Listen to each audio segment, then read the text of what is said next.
Class में हम लोगों ने क्या पढ़ा? एक क्लास में उन्होंने लैटिट्यूड्स पढ़ा, जिसको हम लोग किस नाम से जानते हैं हिंदी में? अक्षांश रेखाएं। और दूसरा हम लोगों ने पढ़ा था लॉन्गिट्यूड्स, जिसको हम लोग कहते हैं देशांतर रेखाएं। यही ना? जो अक्षांश रेखाएं होती हैं ये क्या है? एक है 0 डिग्री, जिसको हम लोग विषुवत रेखा, भूमध्य रेखा या इक्वेटर कहते हैं। दूसरी है 23.5 degree north, 23.5 degree south. North वाले को हम लोग कहते हैं क्या? Tropic of cancer. और इसको कहते हैं साउथ वाले को tropic of capricorn. Tropic of cancer यानी कि क्या हुआ? कर्क रेखा। और यही रेखा मैंने बताया कि क्या इंडिया से पास होती है। और ट्रॉपिक ऑफ कैप्रिकॉर्न यानी कि मकर रेखा, ये कहाँ है? साउदर्न यानी कि दक्षिणी गोलार्ध में। ये क्या है? North and northern. और ये क्या है? 0 डिग्री इक्वेटर, यानी कि इसको हम लोग कहते हैं हिंदी में भूमध्य रेखा। ये बताया था। और इसके बाद 66.5 नॉर्थ में हम लोग कहते हैं आर्कटिक सर्कल। क्यों? क्योंकि वो आर्कटिक सी में लाई करता है। 66.5 डिग्री साउथ को हम लोग कहते हैं अंटार्कटिक सर्कल। क्यों? क्योंकि वो अंटार्कटिक ओशन में है। और उसके बाद आता है 90 डिग्री नॉर्थ, जिसको हम लोग कहते हैं नॉर्थ पोल। और 90 डिग्री साउथ, जिसे हम लोग कहते हैं साउथ पोल। यानी कि ये हो गया क्या? नॉर्थ पोल मतलब उत्तरी ध्रुव, और ये हो गया साउथ पोल मतलब दक्षिणी ध्रुव। यही ना? अच्छा, जब हम लोगों ने इसको ड्रॉ किया था अर्थ को, जब हम लोगों ने अर्थ को इस तरह से ड्रॉ किया था, ये जो हम लोग की अर्थ है, जब इसको हमने ड्रॉ किया था, हम लोगों ने किस तरह से ड्रॉ किया था? क्या किया कि जो सेंटर है यहाँ से एक लाइन निकाली 0 डिग्री, इसको क्या नाम दिया हम लोगों ने? इक्वेटर। यानी कि 0 डिग्री यानी कि भूमध्य रेखा। ठीक। इसके बाद दूसरा हम लोगों ने बनाया, यहाँ पर बनाया, ये है 23.5 डिग्री नॉर्थ, यानी कि क्या कहते हैं? उत्तर। तो इसको हम लोगों ने कहा ट्रॉपिक ऑफ कैंसर, 23.5 नॉर्थ, यानी कि क्या होगी? कर्क रेखा, उत्तर वाली कर्क रेखा। तो जो दक्षिण में है 23.5, तो ये क्या हो गई? ट्रॉपिक ऑफ कैप्रिकॉर्न, यानी कि 23.5 साउथ क्या हो गया? मकर रेखा। ये हो गया। इसके बाद हम लोगों ने और जो ड्रॉ किया था, तो नेक्स्ट हम लोगों ने ड्रॉ किया था यहाँ पर, तो ये आ गया 66.5 डिग्री नॉर्थ। इसको क्या कहेंगे? इसको कहेंगे आर्कटिक सर्कल, यानी कि आर्कटिक सी में है तो आर्कटिक सर्कल। ठीक है, तो इसका हिंदी भी क्या रहेगा? आर्कटिक वृत्त। क्या रहेगा? आर्कटिक वृत्त। और यहाँ पर आ जाएगा 90 डिग्री पर, ये हो गया नॉर्थ पोल, यानी कि उत्तरी ध्रुव। इसी तरह यहाँ पर आएंगे तो ये हम लोग का हो गया 66.5 साउथ, तो ये हो गया अंटार्कटिक आर्कटिक सर्कल, और यहाँ पर हो गया 90 डिग्री साउथ पोल, यानी कि दक्षिणी ध्रुव, यही चीज़ है। और इसमें हम लोगों ने एक क्या देखा था कि ये जो रीजन है, ये जहाँ तक मैं नीला कर रहा हूँ, इसको हम लोग क्या कहते हैं बताइए? Tropic zone. क्या कहते हैं? 23.5, तो इसको क्या कहते हैं हम लोग? Tropical zone. ठीक है, ट्रॉपिकल जोन। ये जो मैं नीले से क्रॉस कर रहा हूँ, ये पूरा, ये क्या है? Tropical zone. और इस ट्रॉपिकल जोन को हिंदी में क्या कहते हैं? उष्ण कटिबंध। क्या कहते हैं? इसी को हिंदी में कहते हैं उष्ण कटिबंध। उष्ण कटिबंध क्यों? हिंदी में याद रखने में आसानी क्यों होती है? क्योंकि यहाँ पर हमेशा गर्मी पड़ती है। यहाँ पर क्या है? हमेशा गर्मी पड़ती है, और उष्ण का मतलब होता है गर्म। तो 23.5 डिग्री नॉर्थ यानी कर्क रेखा से लेकर मकर रेखा यानी ट्रॉपिक ऑफ कैप्रिकॉर्न तक हमेशा गर्मी रहती है, यहाँ पर ठंडी नहीं पड़ती है। ये हुआ। इसके बाद हम लोगों ने एक कहा कि देखो भैया, यहाँ ये जो हिस्सा है ग्रीन वाला, जिसको मैं डॉटेड कर रहा हूँ, ग्रीन वाला जो मैं डॉटेड कर रहा हूँ, ये पूरा हिस्सा, इसको मैंने कहा कि ये है टेम्परेट जोन। क्या बोला इसको मैंने? Temperate zone. जोन हिंदी में क्या कहते हैं? शीतोष्ण। हिंदी में क्या कहते हैं? शीतोष्ण कटिबंध। तो शीतोष्ण का मतलब क्या हुआ? शीत प्लस उष्ण। शीत का मतलब होता है ठंडा, और उष्ण का मतलब होता है गर्म। तो इस एरिया में ठंडी और गर्मी दोनों पड़ेगी। क्या होगी?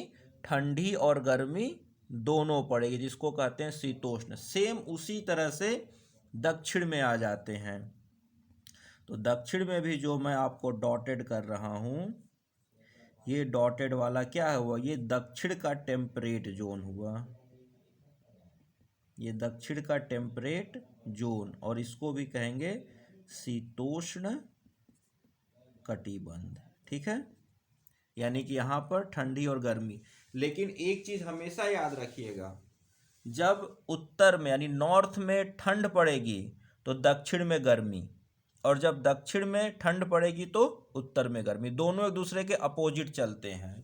कभी भी दोनों में एक साथ ठंडी और एक साथ गर्मी नहीं आएगी। अगर यहाँ पर हॉट है तो यहाँ पर कोल्ड होगा, और 6 महीने बाद यहाँ पर कोल्ड होगा तो यहाँ पर हॉट होगा। दोनों एक दूसरे के अपोजिट में चलते हैं। वो कैसे होता है वो मैं भी आपको जब रिवोल्यूशन ऑफ अर्थ होगा तो वहाँ पता चलेगा। ठीक है, तो उत्तर और दक्षिण दोनों हमेशा एक दूसरे के अपोजिट रहते हैं। ठीक, ये हो गया कंफर्म। और इसके बाद आपका ये जो बचता है हिस्सा, दिस एरिया,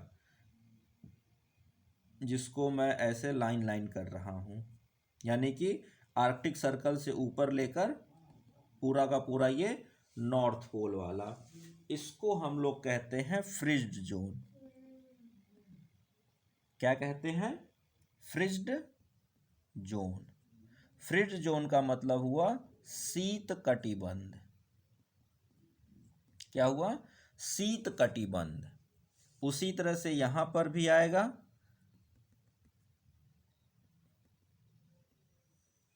फ्रिज्ड जोन, यानी कि शीत कटिबंध। ठीक है, तो यहां पर क्या होती है? यहां पर हमेशा बर्फ जमी रहती है, यहां पर हमेशा बर्फ जमी होती है।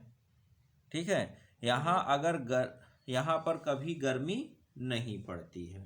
गर्मी इन द सेंस इसके हिसाब से अब मान लीजिए टेम्परेचर -40 डिग्री है और टेम्परेचर 0 डिग्री है, तो 0 डिग्री पर भी बर्फ रहेगी, लेकिन -40 के मुकाबले गर्मी हो गई।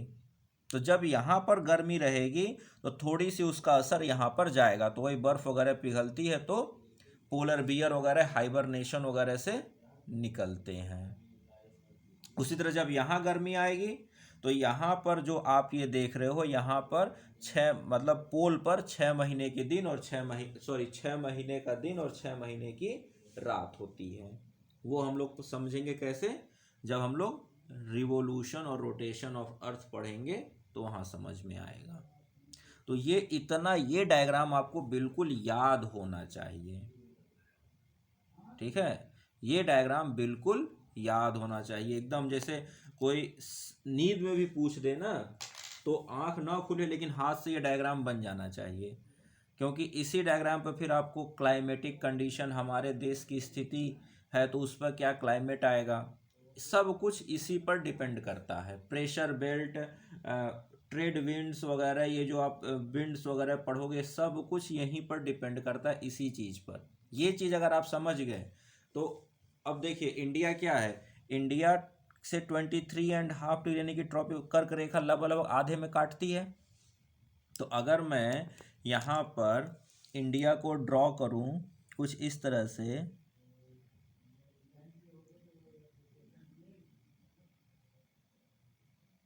कुछ इस तरह से इंडिया है, सॉरी ये गुजरात से होकर पास करता है ना, तो थोड़ा सा इसको और नीचे बना देते हैं, और ये त्रिपुरा वगैरह से पास करके जाता है, तो इस तरह से ये इंडिया है।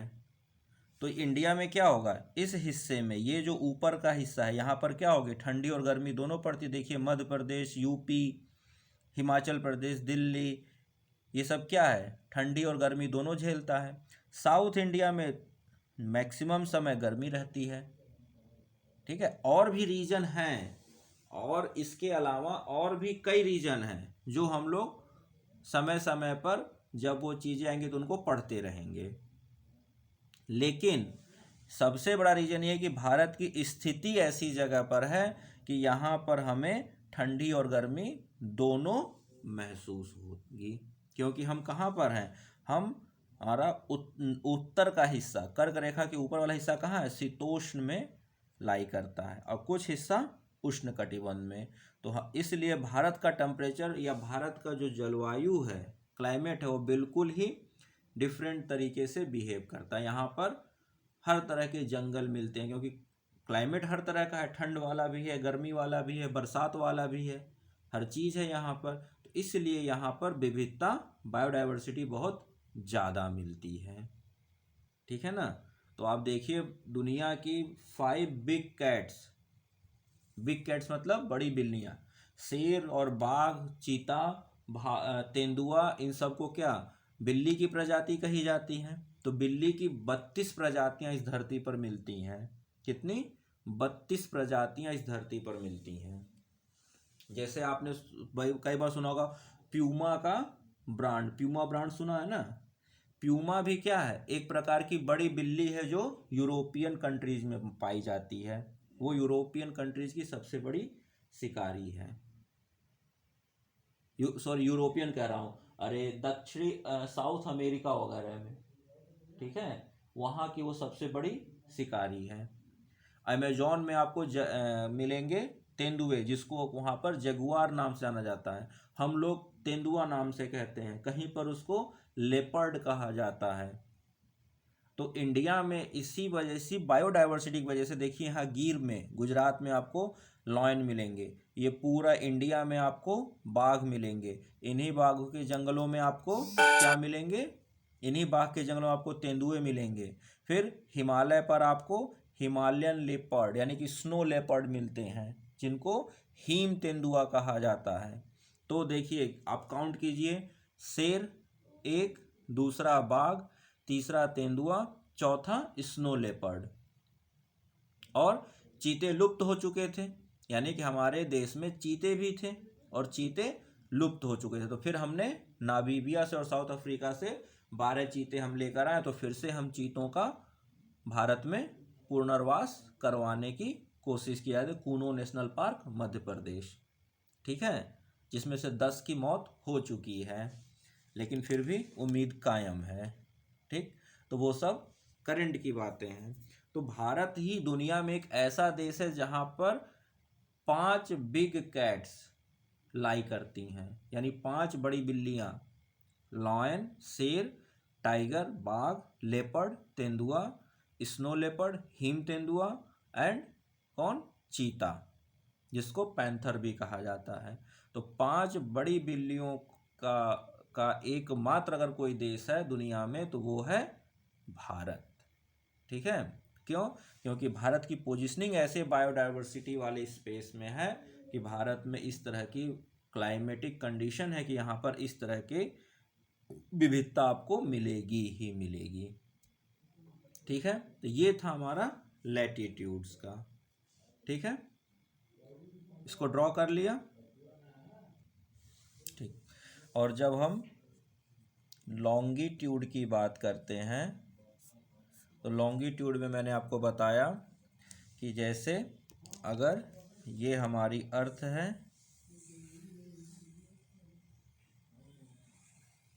ठीक है, तो ये क्या है 90 डिग्री नॉर्थ यानी कि नॉर्थ पोल, और ये क्या है 90 डिग्री साउथ। तो जो लॉन्गिट्यूड है यानी कि देशांतर रेखाएं, लॉन्गिट्यूड यानी कि देशांतर रेखाएं, ये देशांतर रेखाएं क्या हैं, पोल से पोल, क्या, पोल से पोल। तो जो पोल से पोल सीधी रेखा मिलती है जो कहाँ से, लंदन से पास होती है, इसी को हम लोग कहते हैं प्राइम मेरिडियन।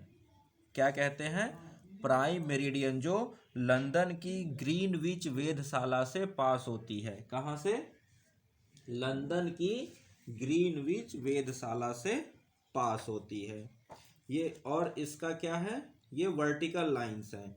क्या है, वर्टिकल, एक सर्कल पर बनाई गई। तो अगर एक फुटबॉल लीजिए और फुटबॉल के ऊपर एक लाइन खींचिए तो आपको, या एक बॉल लीजिए प्लास्टिक की और उसके ऊपर ऊपर से लेकर नीचे तक एक लाइन खींच दीजिए, तो वही है। तो यहाँ देखिए मैप में आपको दिखेगा ये 0 डिग्री, इस 0 डिग्री लाइन को हम लोग क्या कहते हैं, प्राइम मेरिडियन, तो मेरिडियन ऑफ ग्रीनविच, जो ग्रीनविच की शोध वेधशाला से पास होती, देखिए लंदन से पास होती हुई ये जाती है। ठीक है, तो यहीं पर ग्रीनविच क्यों लिया गया, क्योंकि यहाँ से तो टाइम डिसाइड होना था। तो इस तरह से जब हम ड्रॉ करते हैं तो यहाँ से अब इसके जस्ट अपोजिट जाते तक कितना घूम लेंगे, 180 डिग्री, और हर एक एक डिग्री पर बनाएंगे तो कितनी लाइन बनेगी, 180 लाइन बनेगी। फिर वहाँ से वापस जब लौट कर आएंगे तो फिर कितना घूमेंगे, 180 डिग्री, और एक एक डिग्री के गैप पर कितनी लाइन बनेंगी, 180। तो कुल मिलाकर कितनी लॉन्गिट्यूड से देशांतर रेखाएं बनती हैं, कुल मिलाकर 180 प्लस 180 यानी कि 360 लॉन्गिट्यूड्स। कितनी, 360 लॉन्गिट्यूड्स यानी कि 360 देशांतर रेखाएं बनती हैं। ठीक है भाई, इसके ये जो लाइन आपको दिख रही है इसके जस्ट पीछे, इसके जस्ट पीछे, ठीक है, अब इसके जस्ट पीछे जो लाइन रहती है यानी कि ये जो आप 0 डिग्री, इसी को कहते हैं हम लोग क्या, 0 डिग्री, यही है 0 डिग्री, यानी कि 0 डिग्री लॉन्गिट्यूड यानी 0 डिग्री देशांतर को हम लोग कहते हैं प्राइम मेरिडियन। ठीक है, ये है 0 डिग्री। तो हमें पता है कि किसी भी एक पॉइंट पर अगर हम पूरा एक सर्कल बनाएंगे तो 360 डिग्री घूमना पड़ता है। ठीक है, तो जब 360 डिग्री घूमना है तो यहाँ से जस्ट इसके पीछे का 180, तो जब इसके जस्ट पीछे 180 पर जो लाइन बनती है यानी कि जस्ट 100 इसके पीछे 180, तो 180 डिग्री लॉन्गिट्यूड जो है उसको कहा जाता है इंटरनेशनल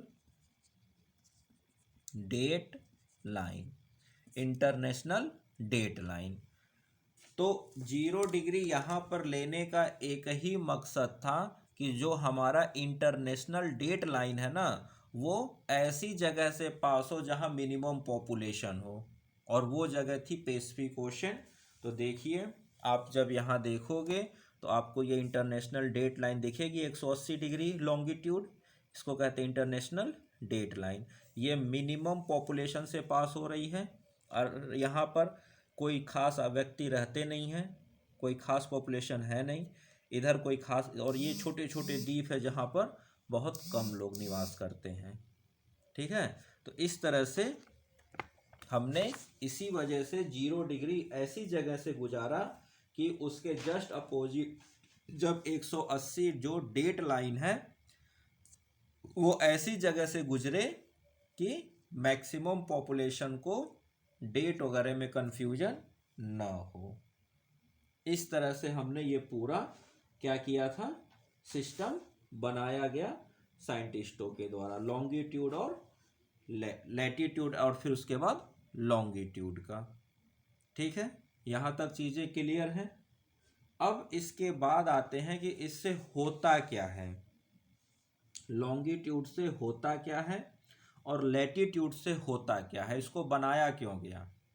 और सबसे बड़ी क्वेश्चन कि चलिए ये तो 0 डिग्री समझ में आ रहा है कि 0 डिग्री से आपने शुरुआत की 180 तक गए, लेकिन जब हम लॉन्ग लैटिट्यूड की बात करते हैं तो लैटिट्यूड यानी कि अक्षांश अगर हम 0 डिग्री के बाद 23.5 डिग्री ही क्यों लिए, 25 डिग्री क्यों नहीं लिया, तो वो भी बातें हम लोग यहाँ समझेंगे।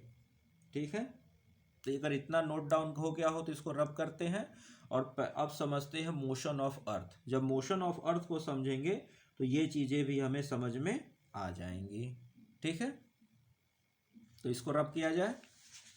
ओके।